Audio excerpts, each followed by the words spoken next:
علی بھائی، اگلا سوال ہے کہ اگر کوئی غیر مسلم دین پر تحقیق کے دوران مر جائے اور وہ اسلام تک نہ پہنچ پائے تو ایسے آدمی کے ساتھ اللہ تعالیٰ قیامت کے دن کیا معاملہ فرمائے گا؟ ہائے ہائے ہائے، یہ تو اللہ ہی جانے جی۔ ہماری تو خواہش ہے کہ کوئی بھی انسان دوزخ میں نہ جائے۔ ہم تو ایک بلی کو دوزخ میں گرتا ہوا برداشت نہیں کر سکتے، لیکن دوسری طرف یہ بھی ایک ریالٹی ہے کہ ان اللہ لا یغفر ان یشرک بہ ویغفر ما دون ذلک لمن یشاء۔ اللہ شرک کو کبھی معاف نہیں کرے گا، اس کے علاوہ ہر گناہ معاف کر دے گا جس کے لیے چاہے گا۔ اگر کوئی شخص موحد ہے، ایک اللہ کا ماننے والا ہے، نبی علیہ السلام کی دعوت اس تک پہنچی نہیں ہے، تو صرف توحید پر ایمان بھی اس کے لیے کافی ہے، کیونکہ صحیح مسلم میں حدیث ہے، جس نے میرے بارے میں سن لیا کہ میں اللہ کا پیغمبر ہوں، چاہے وہ اہل کتاب میں سے ہوا، یہودی یا عیسائی، آپ نے باقاعدہ نام لیا یہودی اور نصرانی، اور وہ مجھ پہ ایمان نہ لایا تو وہ دوزخ میں جائے گا۔ لیکن ظاہر ہے اس میں امپلائڈ ہے کہ اس تک نبی علیہ السلام کا صحیح تعارف پہنچا ہو۔ اگر ہم جیسے مسلمانوں سے تعارف پہنچ رہا ہے تو وہ بڑا نیگیٹو تعارف ہی پہنچ رہا ہے۔ اب اللہ تعالیٰ فیصلہ کرے گا کہ کسی کو کیا گیون سرکمسٹانسز دیے گئے تھے، اس میں بہتر پرفارم کیا کر سکتا تھا۔ باقی جو سورہ بقرہ کی آیت نمبر 62 سے لوگ پلی لیتے ہیں نا، اس پہ میرا ایک یوٹیوب پہ کلپ ہے، کیا یہودی اور عیسائی بھی جنت میں جائیں گے؟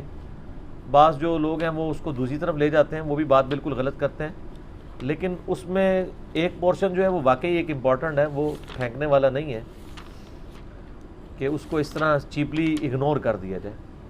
ان الذین آمنوا والذین ہادوا، سورہ بقرہ آیت نمبر 62، بے شک جو لوگ ایمان لائے یا یہودی ہیں، والنصارى اور نصارہ یعنی عیسائی، والسابئین اور سابی ابراہیم علیہ السلام کے دین کے ماننے والے، اس سے مراد ستارہ پرست نہیں ہے، من آمن باللہ جو ایمان لے آئے اللہ پر، والیوم الآخر اور آخرت پر، وعمل صالحا اور نیک اعمال کرے، فلہم اجرہم عند ربہم تو اس کے لیے اس کے رب کے ہاں اجر ہے، ولا خوف علیہم ولا ہم یحزنون اس کے لیے نہ قیامت میں کوئی خوف ہوگا نہ کوئی غم۔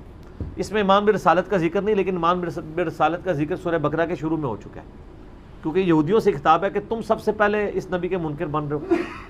لیکن ایبسولوٹلی بھی اگر اس کو دیکھا جائے کہ اگر کسی تک نبی علیہ السلام کی دعوت نہیں پہنچی، یا اس کا زمانہ نبی علیہ السلام سے پہلے کا ہے اور وہ اپنے وقت کے پیغمبر کو، یا اگر پیغمبر کی دعوت نہیں پہنچی، جس طرح کہ حضرت لقمان علیہ السلام ہے، حضرت لقمان علیہ السلام تک پیغمبر کی دعوت نہیں پہنچی ہوئی، وہ غیر نبی تھے۔ ویسے اسرائیلی روایتوں ملتا ہے کہ حضرت داؤد کے وہ صحابی تھے، لیکن صحابی ہوتے تو ان کی جو وصیتیں قرآن میں آئی ہیں اس میں ایمان بالرسالت کا بھی ذکر ہوتا۔ حضرت لقمان کی نصیحتوں میں میرا ڈیٹیل لیکچر ہے، اتنی انہوں نے نصیحتیں کی ہیں، توحید کے اوپر کی ہے، ماں باپ سے اس نے سلوک پہ کی باقی، لیکن انہوں نے پیغمبر کا تو ذکر ہی نہیں کیا۔ اگر ایک بندہ اللہ کا دائی ہو تو وہ پیغمبر کی طرف ایمان لاتا ہے۔ خود نبی علیہ السلام کیا کہہ رہے ہیں؟ آمن الرسول بما انزل الیہ من ربہ والمؤمنون، سب سے پہلے رسول اللہ ایمان لے کے آئے ہیں جو ان کی طرف نازل ہوا ہے۔ کل آمن باللہ وملائکتہ وکتبہ ورسلہ، اور ایمان والے بھی ایمان لے کے آئے ہیں، اور کل آمن باللہ اللہ پر ایمان، اور آگے سارا فرشتوں پر، کتابوں پر، یہ ساری چیزیں۔ تو محمد بن عبداللہ سب سے پہلے خود محمد رسول اللہ پہ ایمان لے کے آئے ہیں، ٹھیک ہے، اور اس کے بعد صحابہ کرام بھی لے کے آئے۔ تو یہ واجب، نبی پہ ایمان لانا تو فرض ہے، لیکن حضرت لقمان کے کہیں ذکر نہیں ملتا، انہوں نے کسی، وہ لگتا یہ ہے کہ وہ یعنی التذکیر بآلاء اللہ، فزیکل فینومینا آف نیچر کو آبزرو کر کے اللہ تک پہنچ چکے تھے کہ اس کائنات کو کسی نے پیدا کیا ہے کسی مقصد کے لیے، تم چٹانوں میں چھپ کے بھی وہ گناہ کرو گے، قیامت دن وہ لے آئے گا تمہارے سامنے۔ کتنے پیارے الفاظ ہیں۔ پہلی نصیحت کیا ہے؟ یا بنی لا تشرک باللہ ان الشرک لظلم عظیم، اے بیٹے دیکھنا شرک نہ کرنا، شرک سب سے بڑا ظلم ہے، ورنہ ساتھ رسالت کا ذکر کرتے ہیں۔ تو اس سے یہی لگتا ہے کہ اگر کوئی شخص گیون سرکمسٹانسز میں خدا اور آخرت کو مان لے اور اس تک پیغمبر کا پیغام نہ پہنچا ہو یا ٹیمپرڈ فارم میں، پھر وہ اللہ پہ چھوڑنا چاہیے۔ اور میں آپ کو بتاؤں بڑے بڑے موحدین موجود ہیں غیر مسلموں میں بھی، اور بعض اوقات تو ان کی خدا کے ساتھ ایسی کمٹمنٹ ہے وہ مسلمانوں میں نظر نہیں آتی۔ ایک بندہ کرسچن تھا، نام اس کا ذہن سے اتر گیا، یورپ میں، اس نے اپنے بارے میں یعنی اس کی بائیوگرافی اس نے خود بھی لکھی،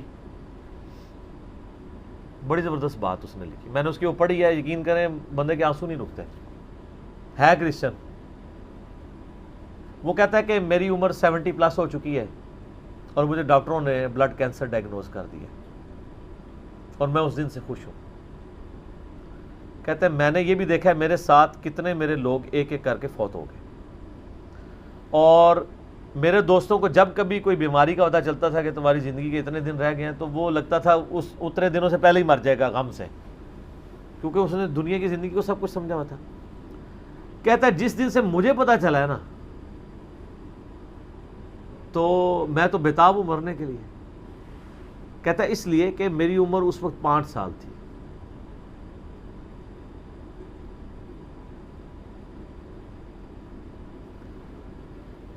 جب میں نے پہلی دفعہ یہ چیز سنی تھی کہ مجھے کسی نے پیدا کیا ہے اور اس گارڈ کی ڈیمانڈ ہے کہ میں ہفتے میں ایک دن سنڈے کا دن اس کو دوں، اور کہتا ہے آج میری عمر 70 سال ہو چکی ہے، میری زندگی میں کوئی ایک سنڈے بھی ایسا نہیں آیا میں نے دنیا جان کی اپنی روٹینیں چھوڑ کے سنڈے کے دن میں نے پورا دن گاڈ کو دیا اللہ کے لیے. میں نے کبھی اس پہ کمپرومائز نہیں کیا، بڑے سے بڑے معاملات بھی ہیں. تو کہتا ہے مجھے امید ہے کہ جس گاڈ کے لیے میں نے اتنی کمٹمنٹ کے ساتھ زندگی گزاری ہے اور میں نے اس کے اوپر کسی کو کمپرومائز نہیں کیا، وہ مجھے رسوا نہیں کرے گا. تو کیا ہمارے مسلمان بھی یہ دعویٰ کر سکتے ہیں؟ کتنے مسلمان جو کہ جی ہم نے جب سے سنا ہے کہ 5 وقت کی نمازیں ضروری ہیں، میری زندگی کی ابھی نماز نہیں کوئی چھوٹی. ایسے لوگ جو خدا کے ساتھ کمٹمنٹ رکھنے والے لوگ ہیں، ان کو گیون سرکمسٹانسز میں جتنا اللہ کا تعارف ہوا، نبی علیہ السلام کا پیغام بھی پہنچا تو ٹیمپرڈ فارم میں، وہ اللہ تعالیٰ اس کا معاملہ کرے گا، اور اللہ تعالیٰ کے اوپر کسی کی دھونس نہیں ہے، یہ ذہن میں رکھیے گا. بخاری اور مسلم دونوں میں حدیث ہے، نبی علیہ السلام فرماتے ہیں اگلے زمانوں میں ایک شخص تھا جس کی موت کا وقت قریب آیا تو اس نے اپنی اولاد کو جمع کیا کہ میں تمہارا کیسا باپ تھا. ان کا بڑے اچھے باپ تھے. انہوں نے کہا اگر تم مجھے اچھا سمجھتے ہو تو میری ایک وصیت ہے، جب میں مر جاؤں میری لاش کے ٹکڑے ٹکڑے کر کے اس کو آگ لگانا اور اس کی راکھ کو ہواؤں میں اور پانیوں میں اور کھیتوں میں بکھیر دینا. لئن قدر اللہ علیہ، اگر اللہ تعالیٰ نے مجھ پہ قدرت پا لی تو مجھے ایسا عذاب دے گا کہ کسی کو نہیں دیا ہوگا. یعنی وہ سمجھتا تھا میں خدا کے لیے وہ کمٹمنٹ کی زندگی نہیں گزار سکا. یہ حدیث بخاری مسلم دونوں میں ہے. مشکات میں دوسری جلد میں اللہ کی رحمت کے بیان میں آپ کو ملے گی. نبی علیہ السلام فرماتے ہیں جب وہ فوت ہو گیا اس کے پچھلوں نے یہی کچھ کیا، تو اللہ تعالیٰ نے ہواؤں کو پانیوں کو حکم دیا کہ اس کی راکھ سمیٹو. راکھ سمیٹی گئی، اللہ نے اسے زندہ کر لیا. اللہ نے کہا ہاں بھائی جس چیز سے بھاگ رہا تھا وہی چیز سامنے آ گئی، یہ تو نے کیوں کیا؟ اس نے کہا یا اللہ میں تجھ سے بڑا ڈرتا تھا، میں اس طرح کی زندگی نہیں گزار سکا. اللہ نے فرمایا تیرا یہ یقین تھا کہ تجھے کوئی پوچھے گا؟ بس اتنی بات ہے. کہاں یا اللہ تھا، اور میں یہ سمجھتا تھا کہ اس طرح اگر میری راکھ یعنی کہ بکھیر دی جائے گی مجھے زندہ نہیں کر پائے گا. حالانکہ یہ عقیدہ کفر ہے، لیکن یہ کفر جزوی ہے، کلی نہیں ہے. کلی کفر یہ ہے کہ کوئی شخص کہے کہ مردے کو اللہ زندہ نہیں کر سکتا. اسی لیے میں کہتا ہوں یہ مسلمانوں میں جو جزوی شرک آیا ہوا ہے نا، تھوڑا ہاتھ والا رکھا کرے. جب تک کوئی اللہ کو، اللہ اور محمد کو عبداللہ مان رہے نا، اگر چھوٹے موٹے اس میں شرک آئے ہوئے نا، تھوڑا سا ہاتھ والا رکھیں. آپ ہاتھ والا رکھیں، اللہ کا معاملہ اس کا معاملہ اس کو سمجھائیں ضرور. اس کا شرک جزوی ہے، کلی نہیں ہے. کہا یا اللہ اسی لیے تو میں نے کہا تھا لئن قدر اللہ علیہ، اگر اللہ نے میرے پہ قدرت پا لی تو میں تجھ سے ڈر گیا تھا، تو اللہ نے میں تجھے بخش دیا. اللہ کو تو کوئی نہیں پوچھ سکتا نا کہ کسی کو گیون سرکمسٹانسز کیا دیے تھے، ان سرکمسٹانسز کے اندر اس نے کتنا بیسٹ پرفارم کیا. اب مسلمانوں کو بھی ذرا دیکھنا چاہیے کہ ان کو گیون سرکمسٹانسز کیا دیے گئے. ہم بالکل دین کے کنارے کنارے چل رہے ہوتے ہیں منافقین کی طرح. کیا ہم اپنے دنیاوی معاملات میں بھی کنارے کنارے چلتے ہیں یا فرنٹ سے لیڈ کر رہے ہوتے ہیں ہر مسئلے میں بڑھ چڑھ کے؟ دین کی بات آ رہی نال ہی کھوتی مر جاتی ہے، یعنی گدھا مر جاتا ہے. پرانے زمانے میں محاورہ بولا جاتا تھا نا، فلانے دی کھوتی مر جانا یا گدھا مر جانا. جب وہ کام کی باری ہے تو ساتھ ہی گدھا مر گیا. اور کوئی اور اس میں ہمارے ساتھ کوئی ہمدردی بھی نہیں کرتا. میں اکثر کہتا ہوں کہ آپ دن کے وقت اپنے موٹر بائک کی ہیڈ لائن آن کر کے نا 1 کلومیٹر بھی سفر نہیں کر سکتے. آپ کو راستے میں کئی بندے ایسے ایسے اشارہ کریں گے، لیکن آپ ایک مسجد میں 50 سال تک بغیر سنت کے طریقے کے نماز پڑھتے رہے، کوئی بھی آپ کو ایسے ایسے نہیں کرے گا، کیونکہ وہ آپ کے شر سے ڈرے گا. آپ بھی مجرم ہے، اور وہ اس لیے مجرم ہے کہ اس کو چاہیے کہ وہ دیکھے. مجھے بتائیں، آپ کے سامنے ایک نابینا شخص ہے اور وہ ایک گڑھے میں گرنے والا ہے، تو آپ چیخ نہیں مار دیں گے ایک بار؟ اور وہ نابینا بھی آپ کی چیخ کو بھول کے کہے گا شکر ہے اس نے بچا لیا. لیکن دین کے معاملے میں آپ کسی کو پیار سے، محبت سے، کسی طریقے سے بھی سمجھانے کی کوشش کرے تو وہ آگے سے آپ کو دشمن سمجھتا ہے، لیکن دنیاوی منفعت میں نہیں سمجھتا. کہتا ہے مہربانی سر، بڑی مہربانی. دین کے معاملے میں، اور دین کا یہ حال ہے کہ سب سے آخری پرائرٹی پہ ہے. بچہ بھی اسکول میں داخل کرانا 10 بندوں سے مشورہ ہوتا ہے، اور دین یہ ہے کہ جس آپ فرقے کی محلے کی مسجد میں پیدا ہوئے ہیں آپ کا وہی فرقہ ہے. ٹوٹل یہ آپ کی تحقیق ہے. میری جو پچھلے دنوں جو ویڈیو ایک چھوٹی سی چڑھی تھی، زندگی بدلنے والی گفتگو، اس میں نے یہی تو رونا رویا ہے کہ ادھر تو پی کے والا ہی معاملہ چل رہا ہے. تحقیق کا مطلب یہ سمجھتے ہیں کہ اچھا اب میں نے تحقیق یہ کرنی ہے کہ چونکہ میرے محلے کی مسجد بریلویوں کی ہے تو بریلوی کون ہوتا ہے جس کو یہ کام کرنے چاہیے. وہ اس طرف نہیں جائے گا کہ میں اسلام کو دیکھوں، وہ بریلویت دیوبندی اہل حدیث شیعہ کی طرف جائے گا. یہ آپ نے دیکھا کتنا فرق ہے. کوئی بندہ کہ جی میں تحقیق کر کے مسلمان ہوں. جتنے بریلوی دیوبندی اہل حدیث بیٹھے ہوئے وہ اس لیے کہ ان کے باپ دادا تھے یا انہیں محلے کو وہ مسجد لگتی تھی. تو سر میرا ایک معصومانہ سا سوال ہے کہ اگر آپ کے محلے میں قادیانی کی مسجد عبادت گاہ لگتی ہوتی یا آپ کے ابا جی قادیانی ہوتے تو آپ ماشاءاللہ بہت تحقیق کر کے مسلمان ہو جاتے. قادیانی ہوتے. اور دوسری طرف حال یہ ہے کہ جاہل سے جاہل آدمی بھی میرا جیسا کپڑا خریدنے جائے نا، کپڑے کو ایسے کر کے ضرور دیکھتا ہے، لیکن دین کے کسی عمل کو ایسے کر کے نہیں کوئی دیکھتا کہ یار نماز، یعنی ہر ایک کو نہیں پتا کہ کوئی اس طرح نماز پڑھے کو میں چیک ہی کر لوں یا نماز کس طریقے پہ. اور کوئی اتنا لمبا کام بھی نہیں ہے. ایک مسئلے کو چیک کریں گے زیادہ سے زیادہ 1 یا 2 دن لگ جائیں گے، چلو 1 ہفتہ لگ جائے گا. سیریس لیں اللہ کو، کوشش کریں تو انشاءاللہ اللہ تعالیٰ حق تک پہنچائے گا. تو باقی یہ اللہ کے فیصلے. سر آخرت کے معاملے میں ڈرتا ہوں. یقین کریں کہ خدا بڑا بے نیاز ہے. ہمیں تو اپنی آخرت کی فکر ہے، سیدھی سی بات ہے. ہم تو کہتے ہیں اللہ تعالیٰ ہماری غلطیوں سے درگزر فرمائے، چاہیے کہ ہم لوگوں کے بارے میں فیصلہ کریں. میں تو اپنے بدترین دشمنوں کے بارے میں بھی قطعاً یہ یعنی جرأت نہ کروں کہ میں ان کی آخرت کا فیصلہ کر دوں. Not at all. آپ دیکھیں میں یزید کے بارے میں، میرے بارے میں میں بڑا سخت رویہ رکھتا ہوں، لیکن کبھی آپ نہیں سنیں گے کہ میں نے اس کو کہا ہو کہ وہ جہنمی ہے. آخرت کا فیصلہ اللہ نے کرنا ہے. دنیا میں ڈنگے کی چوٹ پہ جس نے غلط کیا اسے غلط کہیں گے. آخرت کا معاملہ جو ہے وہ چونکہ اللہ کے پاس ہے، اللہ کا فیصلہ ہے جس کے ساتھ جو معاملہ کرے. تو صرف جو دنیا کی جوڈیشری میں مقدمہ پیش کر کے آپ نے نہیں جیتنا. اللہ تعالیٰ نے صرف شواہد کی بنیاد پہ فیصلہ نہیں کرنا، گیون سرکمسٹانسز پہ بھی دیکھنا ہے. میں اس کی چھوٹی سی مثال آپ کو دیتا ہوں، آپ بھی اس کو مانیں گے. مجھے بتائیں، ایک شخص خانہ کعبہ شریف سے 2 کلومیٹر کے فاصلے پہ اس کی کوٹھی ہے اور اس کا مکے میں کروڑوں کا بزنس ہے. اس کے پاس 3-4 ایئر کنڈیشن گاڑیاں ہیں اور وہ ایئر کنڈیشن گاڑی میں بیٹھ کے ساری نمازیں آ کے حرم شریف میں پڑھتا ہے. کام جو اور کوئی نہیں. 1 لاکھ نماز کا ثواب یا 1000 نمازوں کا ثواب یا 10,000 نمازوں کا ثواب لے رہا ہے. اور ایک شخص پاکستان میں ہے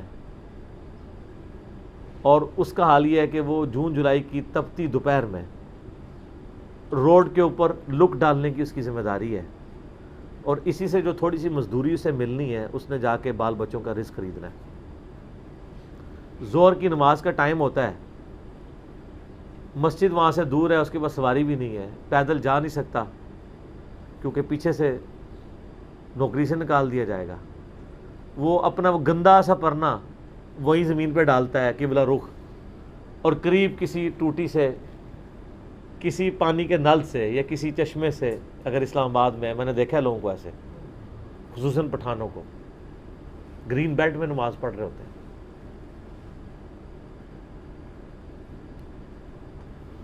اور وہاں پہ بغیر جماعت کی وہ قبلہ رخ کھڑے ہو کے نماز پڑھ لیتا ہے.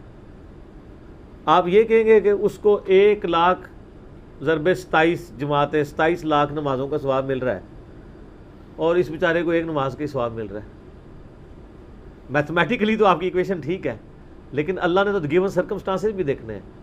یہی وجہ ہے کہ نیکیاں تولی جائیں گی, گنی نہیں جائیں گی.